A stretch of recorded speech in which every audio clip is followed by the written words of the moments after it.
मैंने उससे मोहब्बत की थी। मुझे नहीं लगता कि मेरी जैसी किस्मत किसी और औरत की होगी और मेरी जैसी किस्मत किसी की होनी भी नहीं चाहिए। मैं अपने खानदान की सबसे खूबसूरत लड़की थी और मुझे अपने पापा के दोस्त के बेटे से बहुत ज़्यादा मोहब्बत थी। मेरे पापा के दोस्त शिव प्रसाद जी का बेटा समर फौज में था।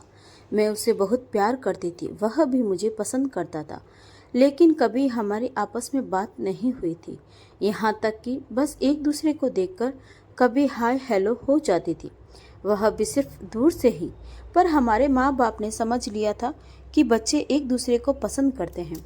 मेरे पापा इस दुनिया में नहीं थे, मेरी माँ थी, लेकिन पापा के दोस्त ने हमारी मदद और साथ नहीं छोड़ा था।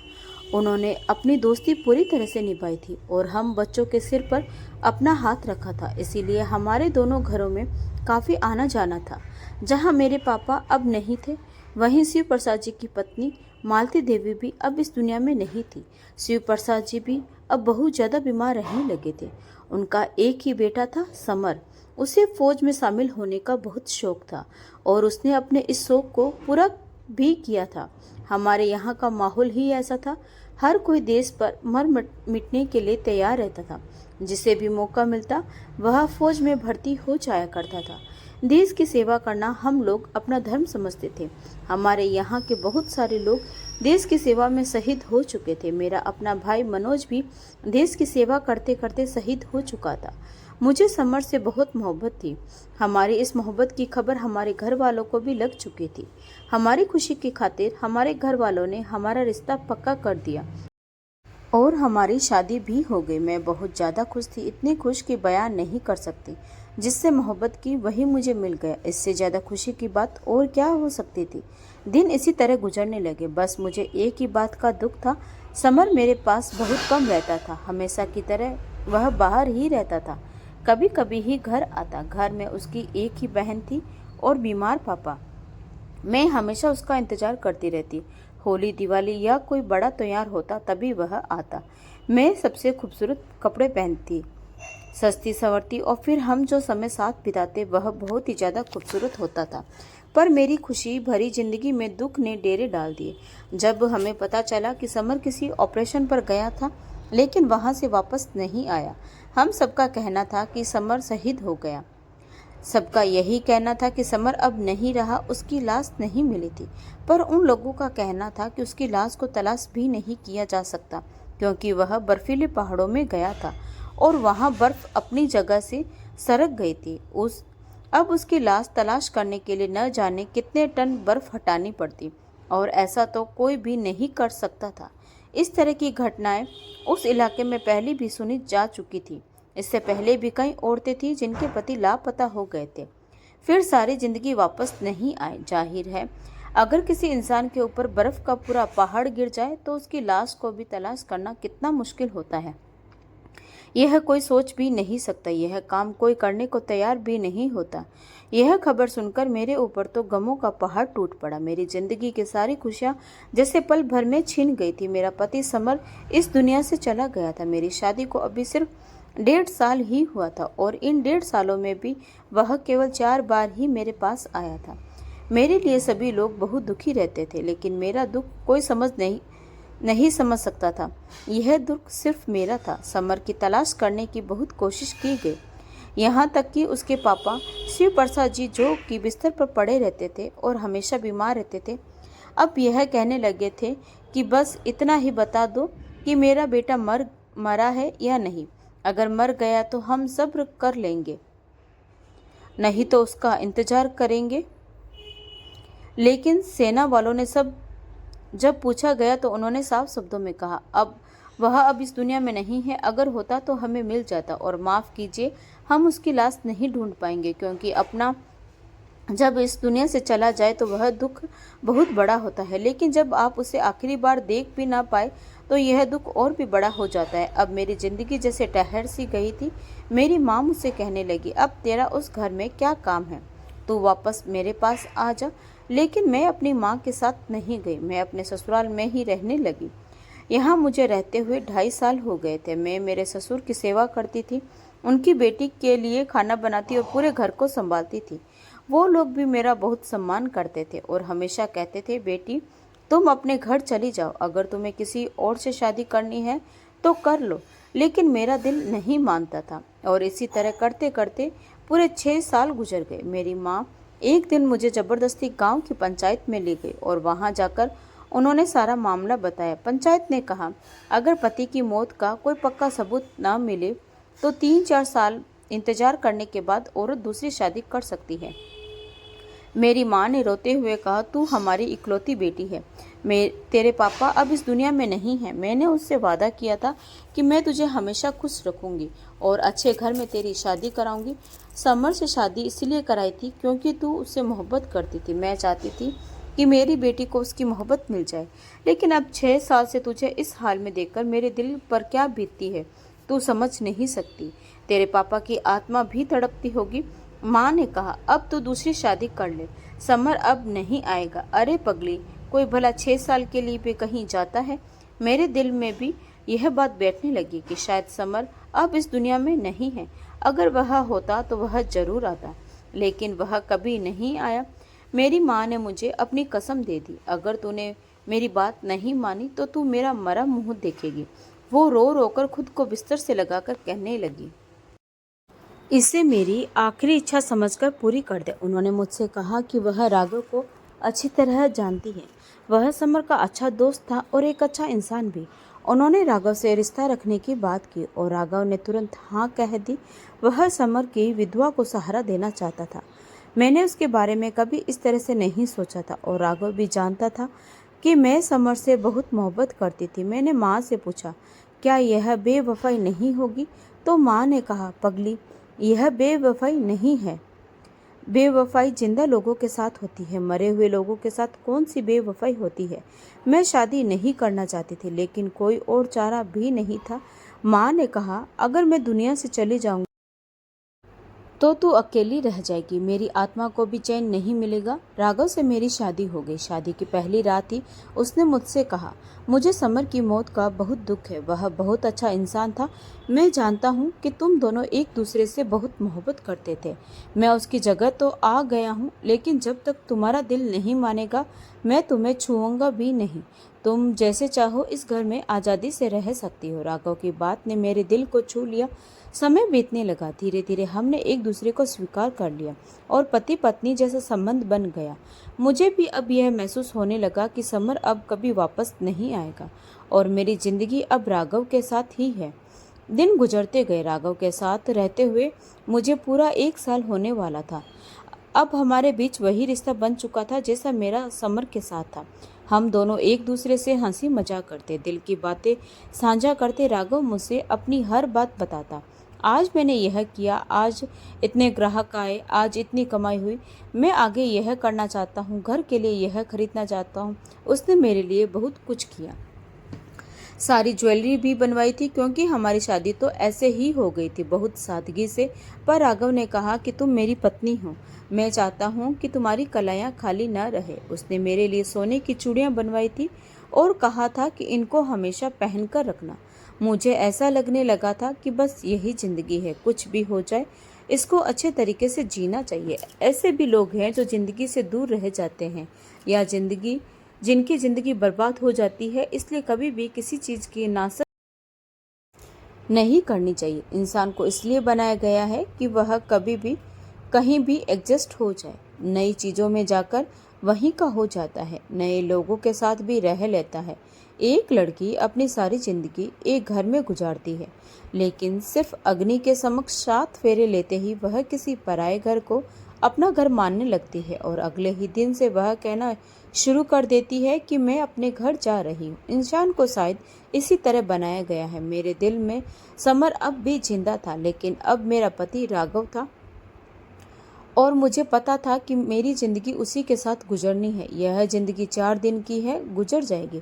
एक दिन सुबह सुबह राघव उठा तो बहुत खुश था। उसने कहा कि आज मेरी सालगिरह है और राघव की यह सालगिरह मेरे साथ पहली सालगिरह थी, तो आज के दिन वह बहुत अच्छी तरह से मनाना चाहता था। मैंने कहा, आज के दिन क्या स्पेशल करोगे? तो उसने कहा, मैं अच्छा सा खाना लेकर आऊँगा। तुम्हें आज खाना बनाने की ज़रूरत नहीं है, तुम वही लाल जोड़ा पहन लेना जो तुमने हमारी शादी वाले दिन पहना था। लेकिन उस दिन तुम अच्छे से तैयार नहीं हुई थी, इसलिए आज अच्छे से तैयार हो जाना।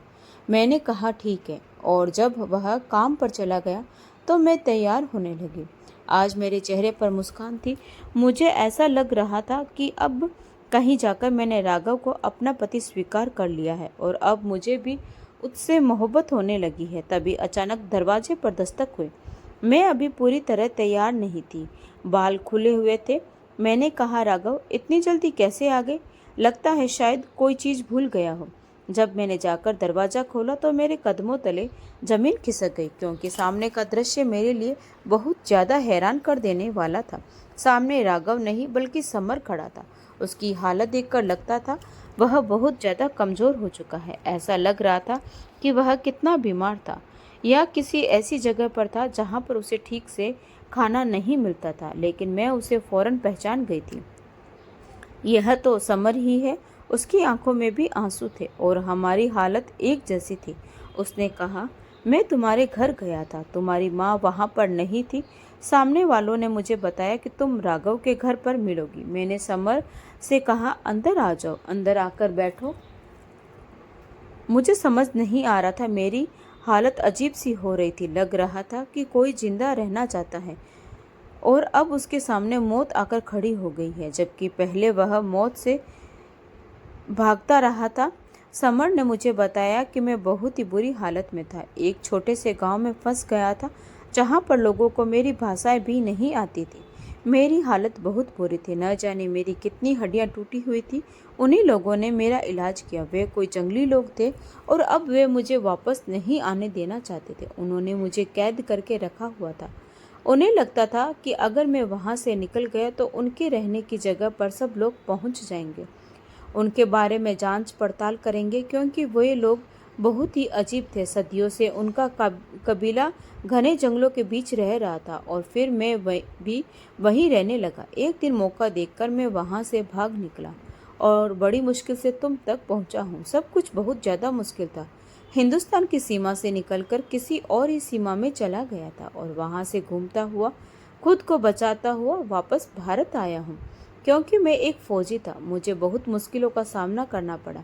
आज समर मेरे सामने बैठा था। जब उसने अपनी कहानी सुनाई तो मेरी आंखों में आंसू आ गए। वह फिर से मेरा हाथ पकड़ने की कोशिश करने लगा, लेकिन मैं पीछे हट गई।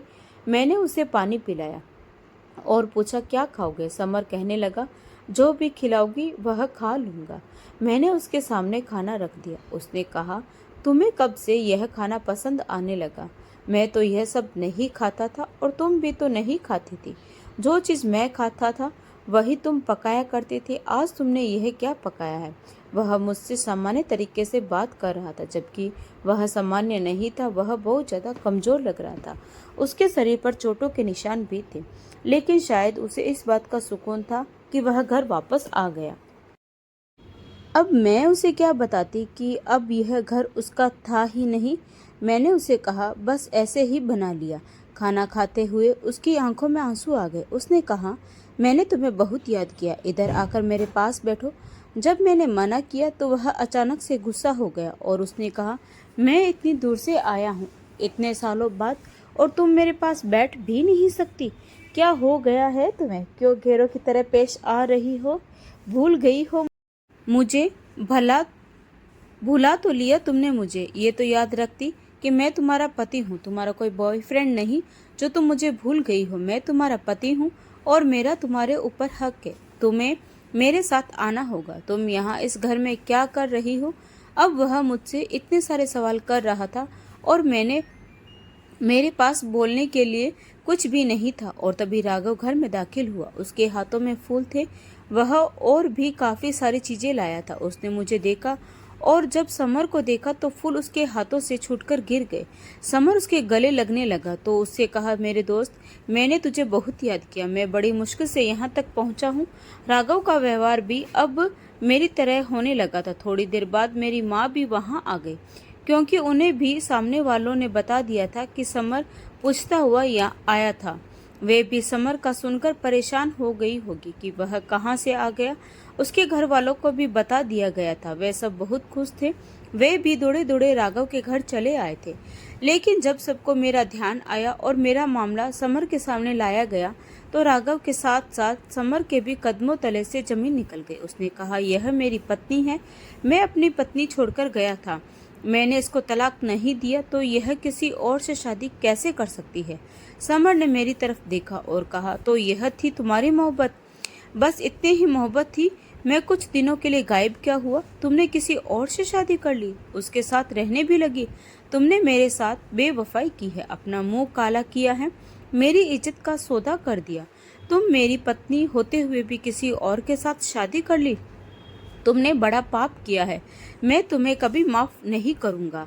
मुझे नहीं पता था कि तुम इस तरह की लड़की हो, तुम तो बड़ी मासूम लगती थी। मुझसे कहा था ना कि मैं तुम्हारा इंतजार करूंगी, आखिर सांस तक इंतजार करूंगी, तो बस इतना सा इंतजार था और खत्म हो गया। बस तुम्हारी हिम्मत जवाब दे गई। मैं भी तो इतनी दूर था, बुरे हालातों में था, लेकिन हमेशा तुम्हें याद करता रहा यह सोचकर कि तुम्हारे पास वापस आऊंगा। और देखो, सीधा तुम्हारे पास वापस आया, अपने घर जाने के बजाय तुम्हारे पास आया। अपने बाप को देखने के बजाय तुम्हें देखने की खुशी थी। और तुमने क्या किया मेरे साथ? मेरा मान सम्मान सब खत्म कर दिया। मैं यह सब कुछ सोच भी नहीं सकता था। मेरी आंखों में आंसू थे, कुछ समझ नहीं आ रहा था कि मैं क्या करूं। समर चिल्ला चिल्ला कर सबको कह रहा था, आप सब ने यह सब कैसे होने दिया? यह मेरी पत्नी थी, इसको किसी और से शादी क्यों करने दी? यह तो हमेशा मेरी ही पत्नी रहेगी, क्योंकि मैंने इसके साथ 7 फेरे लिए हैं आप सबकी मौजूदगी में। आप सब गवाह हैं। आप सब लोग यह कैसे कर सकते हैं? यह मेरी पत्नी ही रहेगी, चाहे मैं 10 साल बाद आऊं, चाहे 15 साल बाद आऊं। बहुत सारे लोगों ने समझा कि अगर पति लंबे समय तक गायब रहे तो पत्नी दूसरी शादी कर सकती है, इसलिए तुम्हारी पत्नी ने कोई पाप नहीं किया और यह शादी भी हम सबने जबरदस्ती कह कहकर करवाई थी। पंचायत ने भी कहा था कि यह शादी कर सकती है क्योंकि इसने 6 साल तक तुम्हारा इंतजार किया था और इतने लंबे समय तक अगर पति न आए तो पत्नी दूसरी शादी कर सकती है। यह पंचायत का फैसला था। लेकिन समर चिल्ला पड़ा, मैंने इसको तलाक नहीं दिया था, यह किसी और के साथ शादी कैसे कर सकती है? इतने में बड़े बुजुर्ग आगे बढ़े और कहने लगे, हाँ, यह बात तो यहाँ सोचने वाली है। अगर पति लंबे समय तक दूर रहे तो पत्नी दूसरी शादी कर सकती है, लेकिन जब 4-5 साल के बाद पति वापस आ जाए तो उसी की पत्नी मानी जाएगी, यानी पहले पति के साथ ही रहेगी और उसके दूसरे पति के साथ उसकी शादी खत्म हो जाएगी। और इसका साफ साफ मतलब है कि समर अब तुम ही इसके पति हो और राघव अब तुम्हारा अपनी पत्नी के साथ कोई भी संबंध नहीं है। तुम अपने मन से अपनी पत्नी को तलाक दे सकते हो। इस संबंध को खत्म करने के लिए किसी भी जोर जबरदस्ती की जरूरत नहीं है। यह सब सुनते ही समर के चेहरे पर सुकून आ गया, लेकिन राघव के चेहरे पर पसीने की बूंदी चमकने लगी। उसकी हालत खराब होने लगी। वह कहने लगा, नहीं, ऐसा नहीं हो सकता। मुझे किस बात की सजा मिली है? मेरे साथ ये सब कुछ क्यों हुआ? आप लोग मेरे साथ ऐसा नहीं कर सकते। उस बूढ़े आदमी ने कहा, ऐसा हो सकता है क्योंकि समर उसका पहला पति है और यह उसी की पत्नी मानी जाएगी। मैं भी हैरान परेशान खड़ी थी। जब मेरी माँ मुझे पंचायत के पास लेकर गई थी तब मुझे भी अधूरी बात ही पता थी। मुझे सारी बातें पता नहीं थी कि अगर बाद में मेरा पति वापस आ गया तो वही मेरा पति रहेगा, राघव से मेरा कोई संबंध नहीं रहेगा। मुझे पूरी बात बतानी चाहिए थी, पर मेरी माँ ने उन्हें अपनी बातों में लगाकर बात को घुमा दिया और वह भी शायद बताना भूल गए थे। काश उन्होंने उस समय मुझे पूरी बात बताई होती। लेकिन समर के पास वापस आने का कोई आसार तो थे ही नहीं। सब जानते थे, पूरा गांव जानता था। उसके बाप ने भी मुझे इजाजत दे दी थी कि मैं राघव से शादी कर सकती हूँ। मैंने 6 साल तक उसका इंतजार किया। समर ने मेरा हाथ थाम लिया और कहने लगा, अब तुम मेरी पत्नी हो, मेरे साथ चलो, तुम यह सब कुछ भूल जाओ, मैं भी तुम्हें माफ कर दूंगा। मैं तुम्हारी हालत समझ सकता हूँ। मेरी हालत बहुत ही अजीब सी थी, मुझे कुछ समझ नहीं आ रहा था। मैं थोड़ा पीछे हटी तो समर ने कहा, यह क्या हो गया है तुम्हें? तुमने लोगों की बातें नहीं सुनी कि मैं ही तुम्हारा पति हूँ? फिर मुझसे दूर क्यों भाग रही हो? तुम्हें बड़ा शौक था ना कानून का पालन करने का, कि लंबे समय तक दूर रहे तो तुम दूसरी शादी कर सकती हो। अब तुम्हें कानून का पता चल गया ना कि मैं वापस आ गया, तो मैं ही अब तुम्हारा पति हूँ। अब उस इंसान को अपने दिल से निकाल दो। वह एक सांप है जिसने अपने ही दोस्त की पत्नी से शादी की। कहने को तो वह मेरा भाई था, मेरा सब कुछ था, मेरे लिए भाइयों से भी बढ़कर था। मैंने उसे कभी गैर नहीं समझा, हमेशा भाई समझा था। लेकिन उसने जो किया शायद कोई सगा भाई भी अपने भाई के साथ न करता। उसने मेरे साथ गद्दारी की है। जो लोग हमारे सबसे ज्यादा करीब होते हैं वही हमें धोखा देते हैं। मैं समर के साथ रहने लगी। उसका व्यवहार मेरे साथ कुछ अजीब सा था। वह बहुत ज्यादा चिड़चिड़ा हो गया था क्योंकि वह इतने साल बाद बहुत ही बुरे हालातों से कटकर वापस आया था। मैं सोचती थी कि मेरी जिंदगी तो नरक बनकर रह गई। यह सब कुछ मेरी माँ ने किया था। मैं किसी और से शादी नहीं करना चाहती थी। अगर वह मुझे मेरे हाल पर छोड़ देती और समर वापस आ जाता तो मुझे किसी और से शादी नहीं करनी पड़ती। लेकिन जिस दिन सब कुछ ठीक होने लगा था उसी दिन सब कुछ फिर से खराब हो गया। अब मैं क्या कर सकती थी। एक दिन बाहर लड़ाई झगड़ा होने लगा और फिर गांव के बड़े बुजुर्ग लोगों को बुलाया गया। उन्होंने राघव को समझाया कि अब तुम इसके साथ आना जाना भी नहीं रख सकते और तुम्हारा यहाँ पर कोई काम नहीं है, तुम चले जाओ। लेकिन वह मानने को तैयार नहीं था। राघव और समर आपस में झगड़ रहे थे और तभी अचानक से मेरी तबीयत खराब हो गई। समर मुझे डॉक्टर के पास ले गया तो डॉक्टर ने कहा कि मैं माँ बनने वाली हूँ। मेरे लिए यह बात किसी मुसीबत से कम नहीं थी, जबकि माँ बनना तो हर औरत का सपना होता है। मैं बहुत परेशान हो गई थी। खबर सुनकर हमारी जिंदगी अच्छी गुजर रही थी और 2-2.5 महीने से मैं समर के साथ रहने लगी थी और डॉक्टर के मुताबिक मेरी प्रेगनेंसी भी 2.5 महीने की ही थी। और इसका मतलब बच्चे का बाप कौन था किसी को पता नहीं था और यह भी पता चल सकता था जब बच्चा इस दुनिया में आ जाता। राघव घर आकर समर से कहने लगा, तुम्हें अपनी पत्नी को रखना है तो रख लो, पर मैं दिल पर पत्थर रख लूंगा, लेकिन कम से कम मेरा बच्चा तो मुझे दे दो। मैं अपने बच्चे के सहारे रह लूंगा। समर ने कहा, बच्चा भी मेरा है और पत्नी भी मेरी है, तुझे कुछ नहीं मिलेगा। मैं तुझे जान से मार दूंगा अगर तूने मेरे घर में कदम रखा तो, और मेरी पत्नी का नाम भी मत लेना। लेकिन राघव बार बार मेरा नाम लेने लगा। उन दोनों की लड़ाई अब बहुत ज्यादा बढ़ गई थी। हाथापाई पर उतर आए थे दोनों। मैं चिल्ला चिल्ला कर रो रही थी। मुझे ऐसा लगता था जैसे यह सब कुछ मेरी वजह से हुआ है। अब मेरे ससुर ने भी मुझे ताने देना शुरू कर दिया और मेरी ननंद भी कहने लगी, तुम्हारे लिए दो दोस्त आपस में लड़ रहे हैं, ये तो एक दूसरे की जान थे, एक दूसरे को जरा सा भी दुख नहीं पहुंचा सकते थे, और आज कैसे एक दूसरे के लिए दुश्मनों से भी बढ़कर हो गए हैं, सिर्फ तुम्हारी वजह से। तुम्हें ही शौक चढ़ा था शादी करने का, पहले पति की पत्नी बनकर बैठना था तुम्हें। तुम तो मोहब्बत के बड़े बड़े दावे करती थी। डॉक्टर ने कहा था कि जब तक बच्चा इस दुनिया में नहीं आ जाता तब तक हम नहीं बता सकते कि इसका बाप कौन है। राघव ने पहले ही कह दिया था कि बच्चा मेरा है और जैसे ही बच्चा इस दुनिया में आ जाएगा तो मैं उसे लेकर चला जाऊंगा। मुझे तुम्हारी भी परवाह नहीं है, बच्चा तुम्हारे बगैर रह लेगा। मैं उसे माँ और बाप दोनों का प्यार दूंगा। और इधर समर ने भी अजीब सी बात कह दी। उसने कहा, जब यह बच्चा पैदा होगा तो हम यह बच्चा उसको दे देंगे। यानी कि दोनों ही सूरतों में मुझे मेरे बच्चे से दूर करने की साजिश हो रही थी। अगर मेरी कोख में बच्चा न होता तो मैं अब तक खुदकुशी कर चुकी होती। मुझे राघव ने किसी और नंबर से मैसेज किया, उसे तुम्हारे पास नहीं रहने दूंगा, यह बात याद रखना। और मैंने समर को भी किसी से फ़ोन पर बात करते हुए सुना था। वह मेरी पत्नी है, मैं उसको नहीं छोड़ सकता। मैं अपनी पत्नी से मोहब्बत करता हूँ, लेकिन अगर उसकी कोख में उस इंसान का बच्चा है तो मैं उस बच्चे को अपने घर में नहीं रहने दूंगा। और फिर आखिर समय आ ही गया कि उस बच्चे को पैदा होना था। उसी समय टेस्ट करके पता लगाया जा सकता था कि उसका बाप कौन है। लेकिन जब मेरी डिलीवरी का आखिरी समय आया तो मेरी तबीयत बहुत ज़्यादा खराब हो गई। डॉक्टर ने कहा कि कुछ गड़बड़ लग रही है, हमें तुरंत ऑपरेशन करना पड़ेगा। और जब ऑपरेशन करके बच्चे को पैदा किया गया तो डॉक्टर की चीख निकल गई, क्योंकि मेरे बच्चे को पैदाइशी तौर पर एक बहुत बड़ी बीमारी थी जिसकी वजह से वह बहुत ही ज़्यादा अजीब लग रहा था।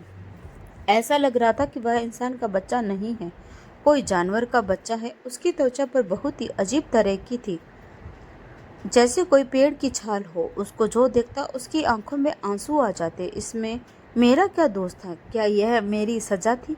लेकिन मैंने तो ऐसा कुछ भी नहीं किया था जिसकी भगवान ने मुझे इतनी बड़ी सज़ा दी थी। दरअसल यह तो उन दोनों की सज़ा थी जो यह सब बच्चे के ऊपर अपने स्वाभिमान का खेल खेल रहे थे। कोई मुझसे बच्चा छीन लेना चाहता था तो कोई उसे रखना नहीं चाहता था। रिपोर्ट के मुताबिक यह बच्चा राघव का था, लेकिन अब उसने बच्चे को लेने से मना कर दिया और समर ने कहा, मैं इस बच्चे को नहीं पालूंगा। और फिर राघव हमेशा हमेशा के लिए गायब हो गया, क्योंकि उसे सिर्फ अपने बच्चे तक ही मुझसे मतलब था। अब उसने बच्चे को रखने से मना कर दिया था। जब मैंने समर से कहा कि मैं इस बच्चे को पालना चाहती हूँ तो उसने कहा, फिर मैं तुम्हें अपने साथ नहीं रख सकता। मैंने कहा, तो तुम भी मुझे छोड़ दो। समर ने कहा, ताकि तुम वापस राघव के पास चले जाओ। मैंने जवाब दिया, तुम तो कभी भी ऐसे इंसान नहीं थे। तुम्हें याद है हमने एक दूसरे से कितनी मोहब्बत की थी। उसने कहा, अगर तुम्हें वह मोहब्बत याद होती तो तुम कभी भी उससे शादी नहीं करती। तुम मेरे दिल से उतर गई हो। मैंने कहा, तुम भी मेरे दिल से उतर गए हो, और अगर तुम्हें मेरे साथ नहीं रहना तो बेशक तुम मुझे छोड़ सकते हो। समर ने मुझे तलाक दे दिया और मैं वापस अपनी माँ सुलोचना देवी के घर आ गई थी और अपने बच्चे को पालने लगी। दुनिया मेरे बच्चे के बारे में जो भी कहती रहे, लेकिन मेरे लिए तो वह मेरी औलाद है, मेरी जान है, मेरा सबसे प्यारा बेटा है। मैं हमेशा उसका ख्याल रखूंगी। डॉक्टर कहते हैं कि ऐसे बच्चों की उम्र ज़्यादा नहीं होती।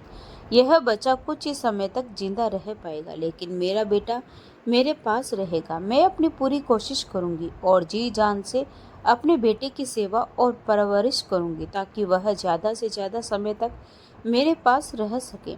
मेरी ज़िंदगी का मकसद अब सिर्फ और सिर्फ यही है। कभी सोचती हूँ कि इसमें मेरी क्या गलती थी जो मुझे इतनी बड़ी सज़ा मिली। तो दोस्तों, आपको यह कहानी कैसी लगी कमेंट करके ज़रूर बताएं, और अगर कहानी अच्छी लगी हो तो प्लीज़ वीडियो को लाइक, शेयर और सब्सक्राइब ज़रूर करें। तो मिलते हैं एक नई कहानी के साथ। धन्यवाद।